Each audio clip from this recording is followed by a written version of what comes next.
You're listening to a Frequency Podcast Network production.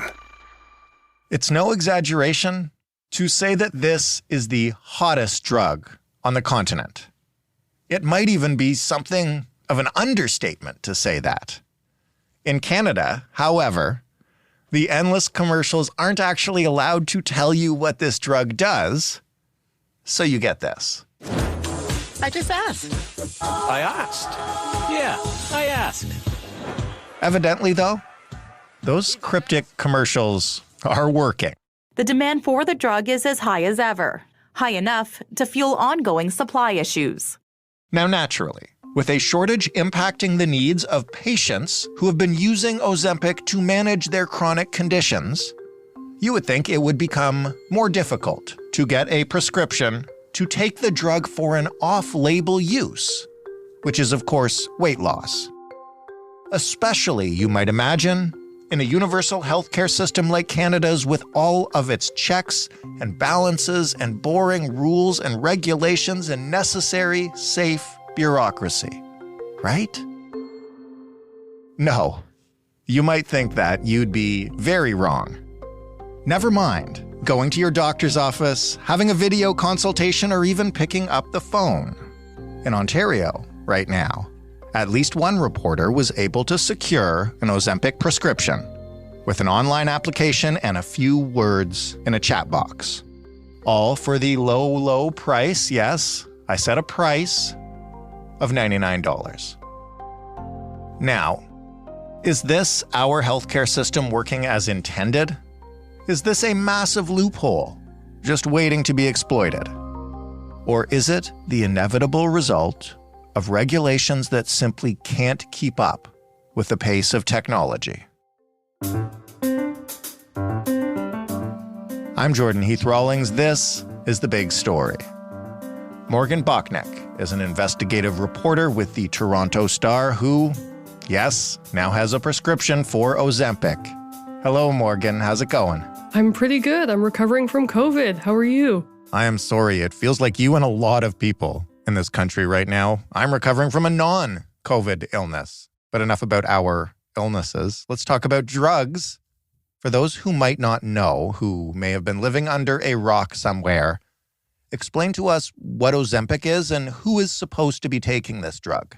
So Ozempic is a drug that is approved to treat type 2 diabetes. It basically helps the body's insulin production. It lowers blood sugar. People who are on the drug for type 2 diabetes have found that it takes less food to feel full and they feel full for longer. And so that's led it to being prescribed as a weight loss drug. And because of how effective it is and how visible the quote unquote results are, like how visibly people lose weight on it, it's gripped the cultural zeitgeist faster than any fad diet I've ever seen. And because it's relevant to this story, maybe explain to us how exactly it's being marketed, because this drug and similar semaglutides are being marketed like crazy, right? Yeah, so it's marketed on Toronto streetcars, on the famous Scotiabank Theatre stairs, and a billboard on the Gardiner Expressway. And it shows the very tantalizing catchphrase that Ozempic has used to market their drug, which is, "I just asked." Because when you market a drug, you can't say what it is supposed to do exactly. They use this vague catchphrase that implores you to ask your doctor about it. And the marketing for Ozempic includes online telehealth platforms that prescribe it. And so their ads blanket social media as well. And they angle for patients who are looking for help with weight loss. So you'll see ads that show what the medication itself physically looks like. It looks like a kind of like a pen that is a needle. And so if you know what Ozempic looks like, you know that that's what they are marketing. And before we get into your experience, maybe just walk us through, in an ideal world, what would the process be to be prescribed Ozempic or similar drugs? I mean, I can't speak to similar drugs, but any kind of medication that is being prescribed to a person, no matter how it's done, if it's in person or remotely, or through a doctor or a nurse practitioner, medication should only be prescribed once a medical professional has established that doing so is safe and necessary. That means that there's a clinical assessment, a consideration of risks and benefits, and a diagnosis is made, and it's determined that it's appropriate. But as easy access to primary care family doctors is kind of out of reach for a lot of people in Canada, the proliferation of online telehealth websites is becoming more common. And so you may be less likely to see a doctor in person these days because it might be easier for you to access one online. How did you obtain your prescription? You went through this online process, right? Can you just walk us through it so people have an idea of what this actually looks like?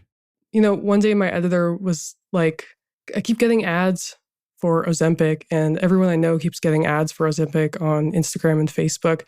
I wonder how easy it would be for you to get it. Can you try to see if you could get it? So I was like, yeah, absolutely. I love the internet. Let me see if I can get it. So I went on to a bunch of these different telehealth websites that you see advertised online. And the one that had what seemed to me to be the least oversight was LiveWell.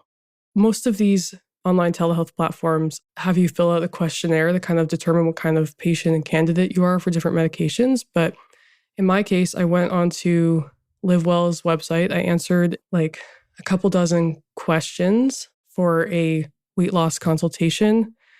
It was like, what is your height and weight? So we decided, my editors and I, that we would only lie about my weight and nothing else. So everything else I put in was true, except when you went to enter your height and weight, it had like a suggested height and weight that you put in, like in like a lighter kind of grayscale than what you would actually, if you actually entered. Right, like a prompt. Yeah. So I entered what it suggested my weight be, which was 230 pounds.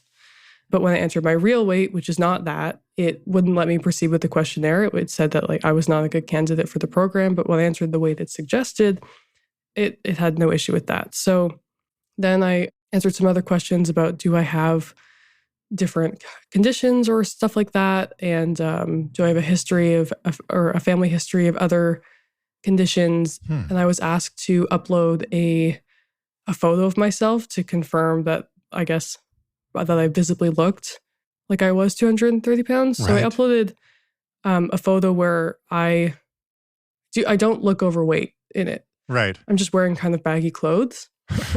And then the next day, a nurse practitioner reached out to me on the website's chat platform. And she asked if I had done blood work in the past year. I said yes, because I have done blood work in the past year, but she didn't ask to see it. And then she said, okay, I've approved you for 2 months of Ozempic. And if you don't provide like a blood work requisition within like 8 to 12 months, we may not feel comfortable renewing this prescription. For the privilege of that conversation, I was charged $99 and prescribed the drug. Wow. What exactly is LiveWell? And I mean, tell us about these telehealth companies in general. How do they operate? Is this a profit motive? Just take us into that world a bit. So LiveWell is part of this wave of for-profit, all online telehealth platforms. LiveWell specifically is 100% online, and they say that they connect patients to licensed healthcare professionals in all Canadian provinces. They offer sort of targeted support, they say, for conditions that require like lifestyle medications.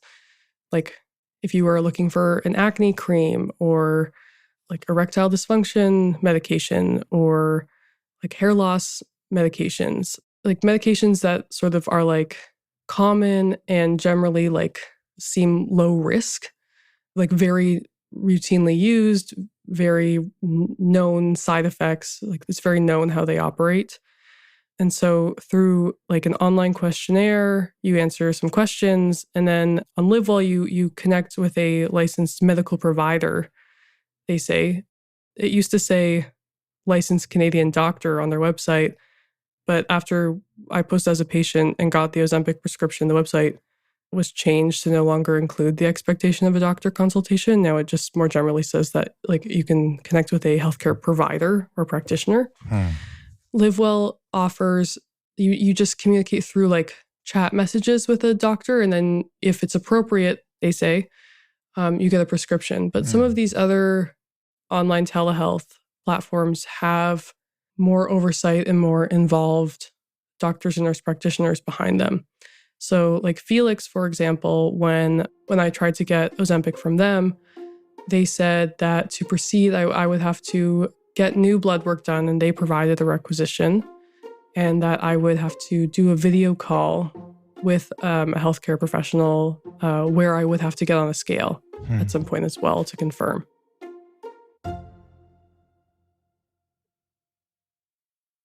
How can they vary so much from one to the other? What kind of regulations govern telehealth platforms in general, I guess? I don't think I can say with certainty like how they're allowed to do this. Like it seems like improper care, and I was definitely prescribed inappropriately, but I was deliberately trying to see how the system could be manipulated and what the cracks were. I mean, if someone is in good faith using this service, it could work well for them. But basically, you should get the same care because, like, no matter where you go, because the same rules apply to all healthcare practitioners across the province. But what I can say is, like, the Canada Health Act, which covers the country, prohibits charging patients for medically necessary services that are covered under provincial health plans. So basically, a doctor can't charge a patient for services that they receive or for healthcare because the government is already footing the bill. But those rules don't apply in the same way to nurse practitioners, even if they're performing the exact same service, because nurse practitioners are salaried employees. And so they're not being paid from OHIP. So they're allowed to charge for services that would otherwise be free if you were seeing a doctor. And so experts we spoke to said that the for-profit telehealth industry is exploiting this loophole. If a doctor is seeing you for a virtual consultation, in traditional circumstances, they would bill OHIP between $15 or $20 for that interaction. But because I saw a nurse practitioner at LiveWell, I was charged $99 for this virtual consultation to get Ozempic. And one of my colleagues was charged $39 to get a prescription for acne cream, even though the photo that he submitted to LiveWell that showed his acne didn't actually show any acne. It was just like a blurry photo of pores on his nose. When you asked doctors or medical associations about this practice and described what you'd done to get Ozempic, what was their reaction? Oh, it was a lot of just nervous laughter, and then oh man, or oh no. But basically they said it was not a medical service what I received. I received a business interaction, or they called it inappropriate, potentially dangerous. Because what should happen is a doctor needs to appropriately assess a patient, looking at their blood work and all different kinds of parameters. You have to see and visualize the actual person you're talking to who needs a medication, especially with something so serious as a type 2 diabetes medication that's being prescribed off label. But I was told that it's a demonstration of why for-profit care can be dangerous to the health of Canadians, because you get care that's driven by profit, not what's appropriate for patient health. Bob Bell, who said that, he's a former deputy minister of health and orthopedic surgeon. He said, it's so egregious, it makes my blood boil. What did the provincial government say about it? Did you talk to the minister or talk to the Ministry of Health in Ontario where this was done? I tried very hard to talk to them, but they did not respond to me or answer my calls or emails. But they made a comment on this last in October of 2023 when an Ottawa clinic opened that was run by nurse practitioners, and it was charging patients $400 a year to access their services. Right. So at that time, Health Minister Sylvia Jones said that action was on the horizon, and while clinics led by nurse practitioners are not covered by OHIP at this time, the province was taking steps to review this and shutting down bad actors who were taking advantage of patients. But they didn't want to talk to me about this. In this specific case, in terms of Ozempic, which is obviously, as you've mentioned, a highly marketed and also hugely popular drug, what happens when there are ways for people like yourself or others who aren't in dire medical need of it to access it because presumably someone might like to drop a few pounds quickly. I mean, what springs to mind at first is people who have eating disorders who are trying to lose weight quickly or who are trying to lose weight for many different reasons. It puts them at risk because if there's not proper screening, then this method of prescribing could be taken advantage of. It just puts the general public at risk. Like, this is a fairly new drug that's only been on the market for a few years. It's approved as a diabetes drug, and it's being used off-label as a weight loss drug. And so the long-term effects for people who don't have diabetes, and even those who do, because this is such a new medication, how it impacts people long-term is not known. That in itself does not necessarily mean it's unsafe by any means, but there is that risk of not knowing. And also, the side effects can be quite serious. And studies have shown that when you stop taking this medication, you'll regain the weight that you lost. And so as a short-term quick fix, it doesn't actually offer that. We don't know the ramifications of short-term use for stuff like that. I think we anecdotally or observationally and with assumptions placed see it happening with celebrities who appear on red carpets having dropped a lot of weight really what seems like really quickly. Mm-hmm. But that's making a lot of assumptions about how someone may be behaving or what medications they may be taking. And meanwhile, there's a shortage of Ozempic in this country right now, right? So there are people with type 2 diabetes having trouble finding it. Yeah, I got a lot of emails from type 2 diabetics after the release of this story talking about how it's difficult for them to get this medication right now. But I can't say with any kind of certainty who is being prescribed this medication improperly.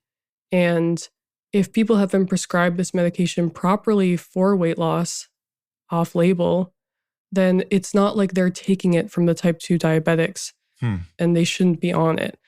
If this is the right medication for someone, then they have equal rights to be on it. That blame should not be placed on any person.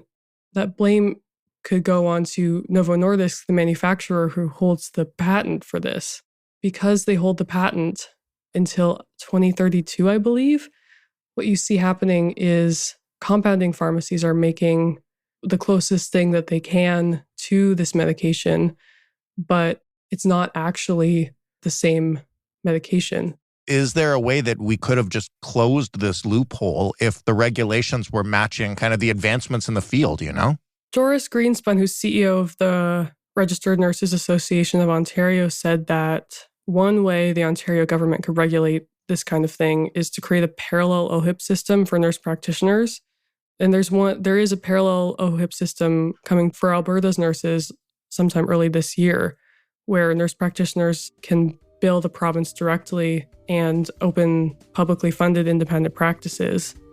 The Alberta provincial government has even promised grants to help with recruitment, setup, and support for those clinics as well. So that's one solution. Morgan, thank you so much for this. Really appreciate it.